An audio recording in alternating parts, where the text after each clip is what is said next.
This is good from South Africa. Paulus goes on the overlap. And Paulus, can he work an opening here? Mokwena setting it up. And Paulus again. Root block to goal. Now it comes back to Thalente Mbatha. Does he pull the trigger? He decides to. It's in the net. Thalente Mbatha. Oh, the dream is alive. The dream is very, very much alive. And Mbatha on 5 minutes has rifled it in through the hands of Fiacre and Twari, the Kaizer Chiefs goalkeeper. Nigeria are winning, South Africa are winning. The lottery has just become a little bit more attainable. Gayton McKenzie is dancing. What a goal for Thalente Mbatha, the 25-year-old Buccaneer. Hammers that into the top corner.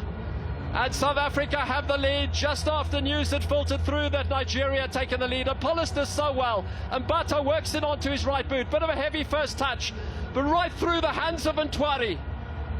And South Africa lead by 1-0. Are they going to USA, Canada and Mexico in 2026? It's looking more than possible now. Mbatha brought into the side. That's very poor goalkeeping from Ntwari.